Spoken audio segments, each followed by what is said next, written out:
Here's your Farm and Ranch report from the Montana Ag Network.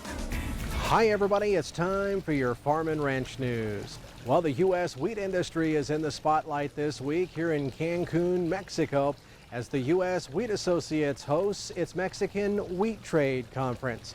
Chris Kolstad is U.S. Wheat's chairman from Ledger, Montana, and says Mexico continues to be a very important market for U.S. wheat.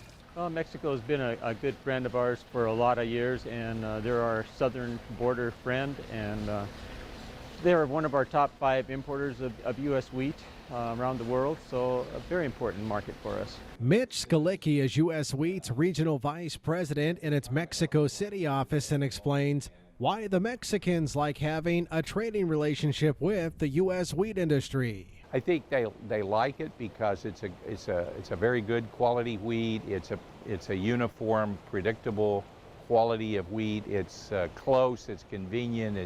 It's easy to receive through various logistical channels, both by water, meaning boat, or by rail. Kolstad says there's good reason why checkoff dollars that he and other farmers invest are used to growing important export markets like Mexico. Well, the export markets are very important to the United States. We grow approximately 50 million metric ton a year of wheat, and over half of that has to be exported. And with 95% of the world's consumers living outside of our borders, we have to get to these other countries and sell our wheat. But a big factor in continuing this important trading relationship is finalizing the new U.S., Mexico, and Canada agreement, which has hit another speed bump after President Trump announced recently his intention to impose a 5% tariff on Mexican imports because of illegal immigration.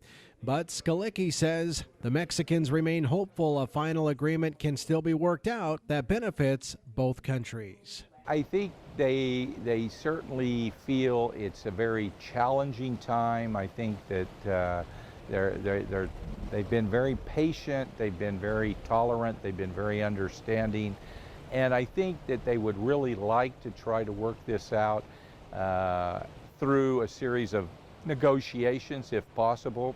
So the stakes are high for the U.S. wheat industry here in Mexico.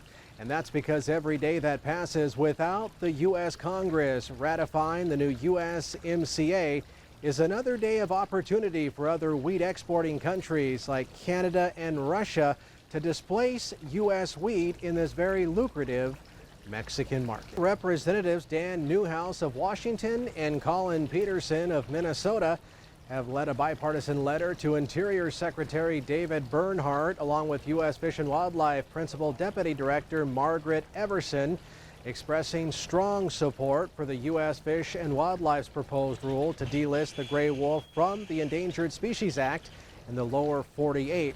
Now, the letter was signed by 34 bipartisan members of Congress recently and will be submitted as an official public comment in the Federal Register. The public comment submission period deadline, though, is fast approaching. It's July 15th. Now, Peterson, who's also the House Agriculture Committee chairman, says scientific research clearly shows that the gray wolf population in this country has recovered, and state agencies are better equipped to manage wolf populations and should have been doing so years ago. That's your Farm and Ranch news from Cancun, Mexico. I'm Russell Nemitz.